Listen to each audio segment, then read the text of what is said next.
નમસ્કાર વિદ્યાર્થી મિત્રો,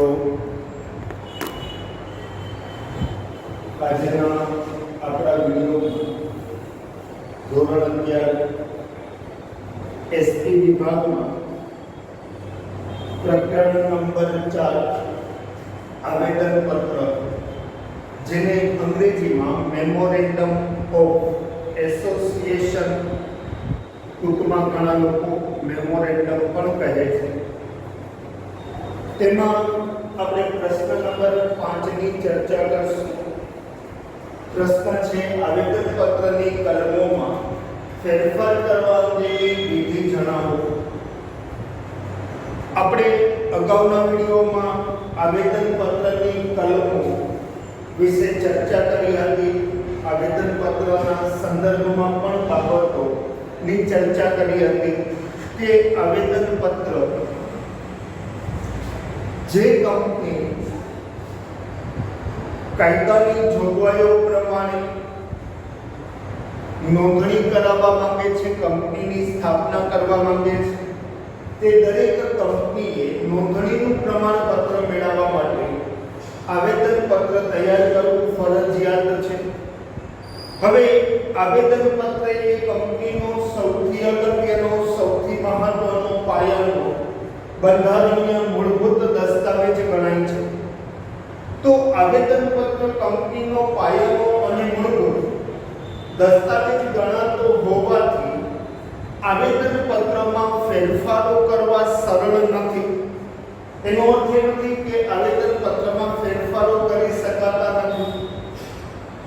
જરૂરિયાત મુજબ કંપનીના આવેદનપત્રમાં કાયદાની જે કંઈ જોગવાઈઓ છે તે જોગવાઈઓનું પાલન કરી અને ચોક્કસ પ્રકારની વિધિ અનુસરી આવેદનપત્રમાં અથવા તો આવેદનપત્રની કલમોમાં ફેરફાર કરી શકાય છે. તો 5 બાબતોની ચર્ચા કરશું કે 5 કલમોમાં ફેરફાર કરવા સંબંધિત જે કંઈ કાયદાની જોગવાઈઓ અને જે કંઈ વિધિ છે તેની આપણે ચર્ચા કરશું કે કઈ કલમમાં કઈ રીતે ફેરફારો કરી શકાય છે, તેના માટે કાયદામાં શું કઈ જોગવાઈઓ છે, તે બધાની એક પછી એક ચર્ચા કરશું. ખૂબ જ અગત્યનો પ્રશ્ન છે. બાબતોને ધ્યાનપૂર્વક સાંભળવી અને જે કંઈ પીડીએફ મોકલવામાં આવે તેને ધ્યાનપૂર્વક વાંચવી. તો હવે આવેદનપત્ર કે જે કંપનીનો એક અગત્યનો, મહત્વનો, પાયાનો બંધારણીય દસ્તાવેજ છે, તેથી તેમાં ફેરફાર કરવા સરળ નથી. છતાં ફેરફાર કરવા હોય તો કઈ રીતે ફેરફાર થઈ શકે છે, તેના માટે શું વિધિ કરવી પડે, કઈ કલમમાં કઈ રીતે ફેરફાર કરી શકાય, તે મુદ્દાઓની હવે એક પછી એક ચર્ચા કરશું.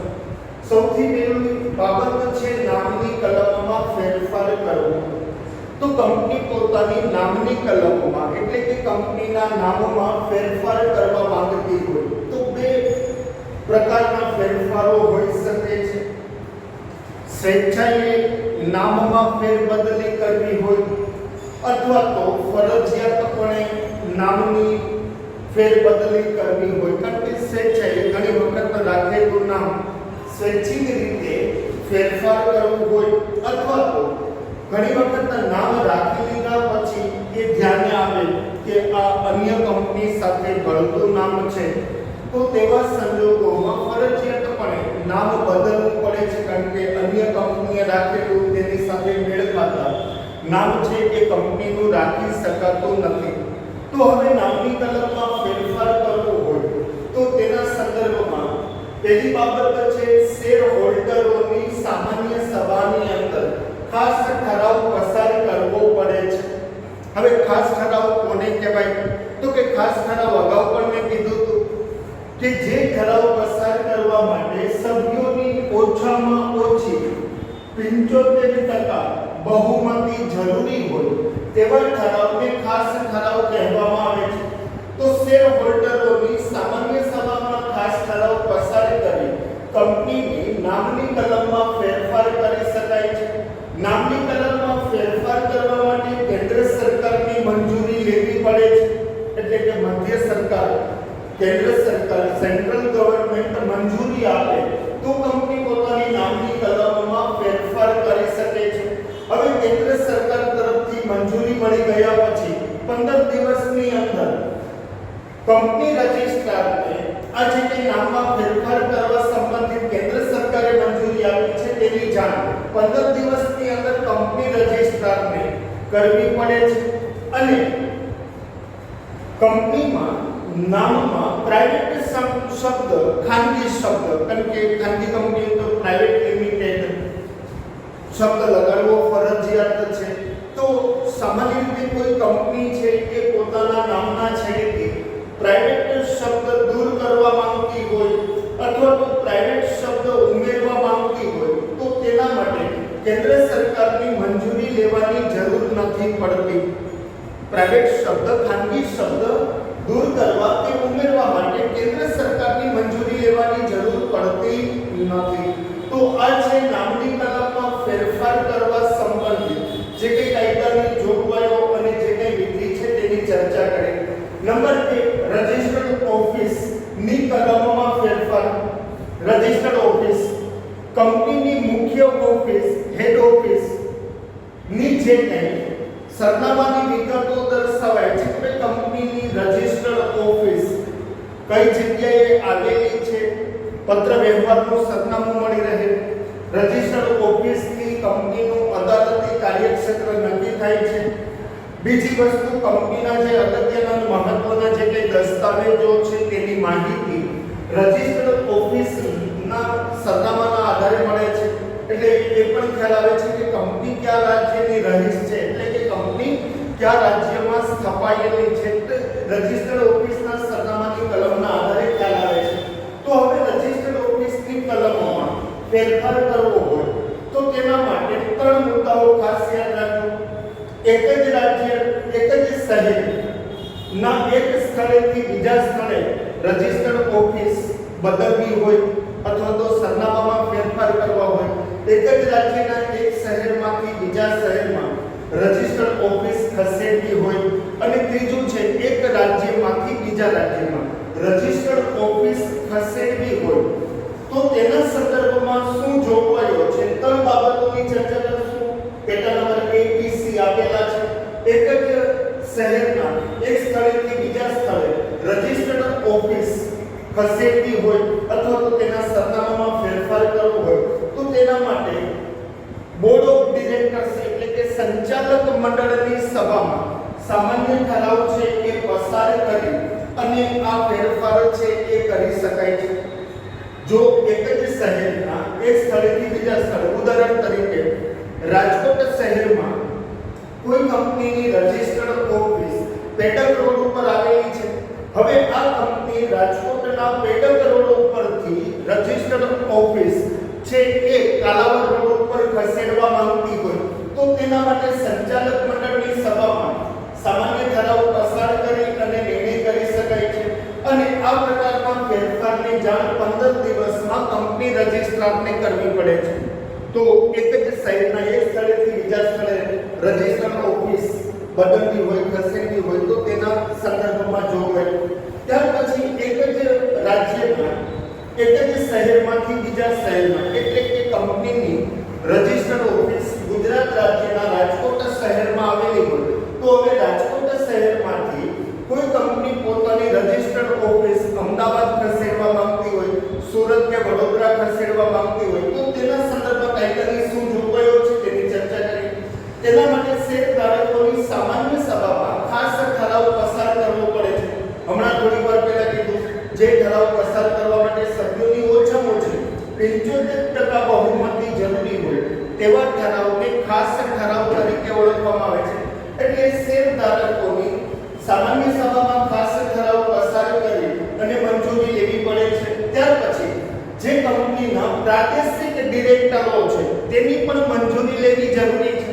ખાસ કરીને જો કંપની એક શહેરમાંથી બીજા શહેરમાં ખસેડવામાં આવતી હોય અને તેના કારણે જે કંઈ કંપની રજિસ્ટ્રાર છે એ કંપની રજિસ્ટ્રારને જે કંઈ સત્તાનું કાર્યક્ષેત્ર છે એ બદલાવું હોય તો તેના માટે કંપની રજિસ્ટ્રાર ની મંજૂરી લેવી પડે છે. પ્રાદેશિક જે શહેરમાં કંપનીની રજિસ્ટર્ડ ઓફિસ હતી અને તે શહેરના કંપની રજિસ્ટ્રાર ને જાણ કરવી પડે છે અને એ મંજૂરી આપે ત્યાર પછી જે કંઈ ફેરફાર સાથેની વિગતો જે શહેરમાં રજિસ્ટર્ડ ઓફિસ બદલવામાં આવી છે તો તે શહેરના જે કંપની રજિસ્ટ્રાર છે તેને જાણ કરવી પડે છે.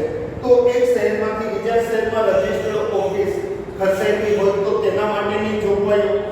હવે એક રાજ્યમાંથી બીજા રાજ્યમાં કંપનીની રજિસ્ટર્ડ ઓફિસ લઈ જવી હોય અથવા તો ખસેડવી હોય અથવા તો સરનામામાં ફેરફાર કરવો હોય. ઉદાહરણ તરીકે ગુજરાત રાજ્યના અમદાવાદ શહેરમાં આવેલી કંપનીની રજિસ્ટર્ડ ઓફિસ મહારાષ્ટ્રના મુંબઈ શહેરમાં રજિસ્ટર્ડ ઓફિસને ખસેડવી હોય અથવા તો રજિસ્ટર્ડ ઓફિસ બદલવી હોય તો તેના સંદર્ભમાં શું જોગવાઈઓ છે તેની ચર્ચા કરીએ.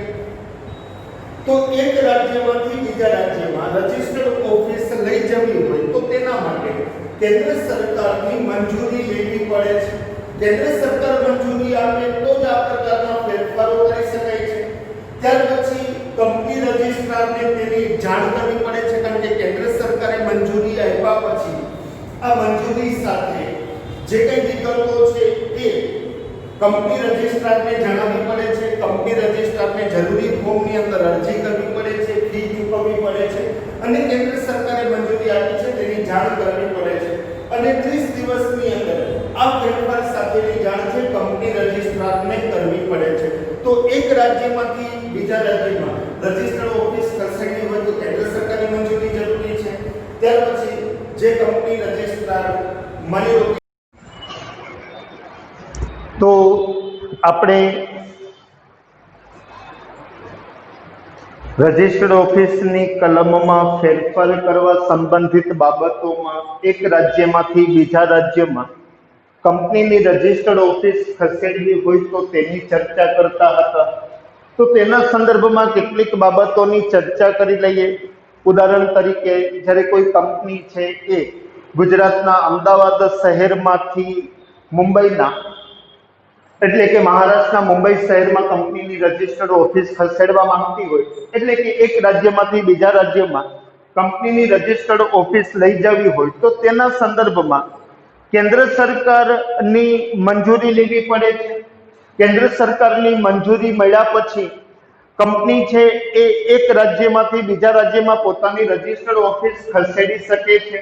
હવે આ પ્રકારની મંજૂરી મેળવ્યા પછી સામાન્ય રીતે એવું પણ બની શકે છે કે કંપનીના જે કંઈ લેણદારો છે, ડિબેન્ચર ધારકો છે, શેર ધારકો વિરુદ્ધની અરજી કરે તો એ અરજી કરી શકાય છે કારણ કે એક રાજ્યમાંથી બીજા રાજ્યમાં રજિસ્ટર્ડ ઓફિસ ન ખસેડવી હોય તો એ અરજી કરી શકાય છે. ત્યાર પછી કેન્દ્ર સરકારની મંજૂરી મળ્યા પછી જે રાજ્યમાં કંપનીની રજિસ્ટર્ડ ઓફિસ લઈ જવામાં આવે છે તે રાજ્યની અંદર જે કંઈ નોંધણીના પ્રમાણપત્રના સંદર્ભમાં જે કંઈ રજિસ્ટર્ડ ઓફિસનું સરનામું છે એ ફરીથી નોંધાવવું પડે છે. ખાસ કરીને કેન્દ્ર સરકારની મંજૂરી સાથે રજૂઆત કરવી પડે છે. આ અરજીની અંદર ફોર્મની અંદર જરૂરી રકમની જે ફી હોય એ ફી સાથે અરજી કરવી પડે છે અને જે રાજ્યમાં કંપનીની રજિસ્ટર્ડ ઓફિસ ખસેડવામાં આવી છે તે રાજ્યને જાણ કરવી પડે છે અને આ પ્રકારની જાણ છે એ કેન્દ્ર સરકારની મંજૂરી મળ્યા પછી 30 દિવસની અંદર કરવાની હોય છે. તો આ છે રજિસ્ટર્ડ ઓફિસના સરનામાની કલમ કે જેમાં ફેરફાર કરવા સંબંધિત બાબતોની ચર્ચા કરી. હવે ઉદ્દેશ કે ધ્યેયની કલમમાં ફેરફારની ચર્ચા કરીએ તો કંપનીની સૌથી અગત્યની કોઈ કલમ હોય, આવેદન પત્રમાં વિવિધ કલમોમાં સૌથી અગત્યની કોઈ કલમ હોય તો એ ધ્યેય કે ઉદ્દેશની કલમ ગણાય છે. તો તેની અંદર ફેરફાર કરવા માટે તો કે કંપનીએ જે હેતુ માટે નાણાં મેળવ્યા હોય તે હેતુમાં ફેરફાર કરવો હોય તો તેના માટે શેરધારકોની સામાન્ય સભામાં ખાસ ઠરાવ પસાર કરવો પડે છે. ખાસ ઠરાવ કોને કહેવાય તો કે જે ઠરાવ પસાર કરવા માટે સભ્યોની ઓછામાં ઓછી 75% બહુમતી જરૂરી હોય તેવા ઠરાવને ખાસ ઠરાવ તરીકે ઓળખવામાં આવે છે. તો કંપનીએ જે હેતુ માટે નાણાં મેળવ્યા હોય તે હેતુમાં ફેરફાર કરવો હોય તો ખાસ ઠરાવ છે એ શેરધારકોની સામાન્ય સભામાં પસાર કરી અને ફેરફાર કરી શકાય છે. જ્યાં સુધી કંપની રજિસ્ટ્રાર મંજૂરી ન આપે ત્યાં સુધી આ ફેરફારનો અમલ કરી શકાતો નથી। એટલે કે શેરધારકોની સામાન્ય સભામાં ખાસ ઠરાવ પસાર કરી અને હેતુની કલમમાં ફેરફાર કરવામાં આવે, પરંતુ જ્યાં સુધી કંપની રજિસ્ટ્રાર ફેરફારની મંજૂરી ન આપે ત્યાં સુધી તેનો અમલ કરી શકાતો નથી।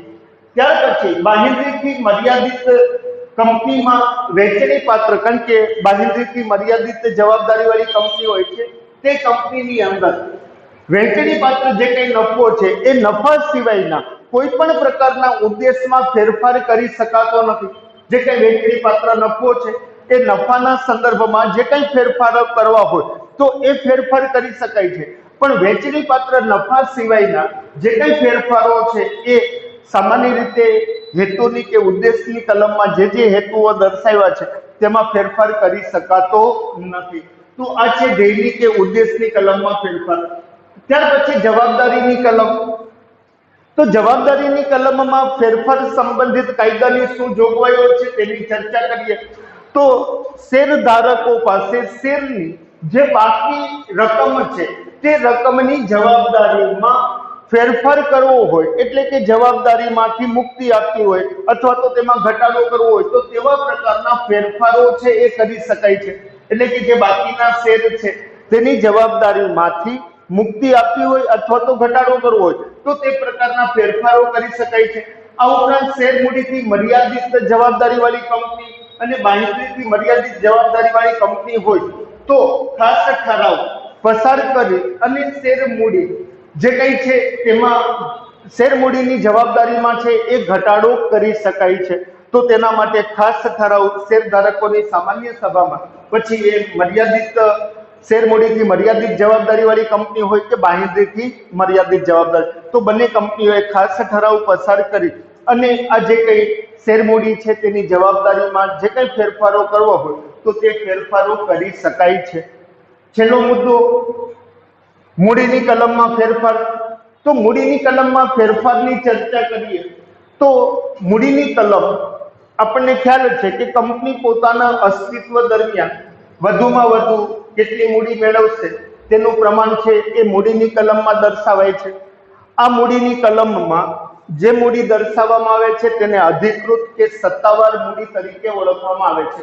તો હવે મૂડીની કલમમાં ફેરફાર કરવો હોય તો ફેરફાર સંબંધિત કાયદાની શું જોગવાઈઓ છે તેની આપણે ચર્ચા કરીએ તો સૌથી પહેલા કંપનીએ પોતાના નિયમન પત્રમાં આ જોગવાઈ કરેલ હોવી જોઈએ। જો નિયમન પત્રમાં કંપનીએ જોગવાઈ કરી હોય તો મૂડીની કલમમાં છે એ ફેરફાર કરી શકાય છે। તે ફેરફાર કરવા માટે સામાન્ય ઠરાવ છે એ પસાર કરવો જરૂરી છે। સામાન્ય ઠરાવ પસાર કરી અને ફેરફાર કરી શકાય છે। કુલ મૂડીમાં એટલે કે અધિકૃત મૂડી અથવા તો સત્તાવાર મૂડીમાં ફેરફારો છે એ સામાન્ય ઠરાવ અને નિયમન પત્રમાં કરેલી જોગવાઈઓને આધીન ફેરફાર કરી શકાય છે। ત્યાર પછી જે કઈ કંપનીની જે શેર મૂડી છે એ શેર મૂડીમાં એકત્રીકરણ કે વિભાગીકરણ, એકત્રીકરણનો અર્થ એ છે કે નાની નાની રકમના શેરનો એકત્રિત થયેલો જથ્થો જો મેળવવો હોય, એટલે કે શેરધારક પાસે નાની નાની કિંમતના શેર હોય તે ઈચ્છતો હોય કે પોતાને એકત્રિત થયેલો જથ્થો, તો એક શેરનું એકત્રીકરણ કરવું હોય તો પણ કરી શકાય છે। વિભાગીકરણ એટલે કે શેરનું વિભાજન કરવું હોય, મોટી કિંમતના શેર હોય તેને નાની નાની કિંમતમાં વિભાજિત કરવા હોય તો તેવા પ્રકારના ફેરફારો પણ કરી શકાય છે। ત્યાર પછી આવેદન પત્રમાં જણાવેલ બધા શેર અથવા તો કેટલાક શેરને નાની રકમમાં બદલવા હોય અથવા તો નાની રકમમાં તેનું પરિવર્તન કરવું હોય તો તે પ્રકારનો ફેરફાર કરી શકાય છે। કારણ કે આવેદન પત્રમાં જે શેર દર્શાવેલા છે તે બધા અથવા તો કેટલાક શેર।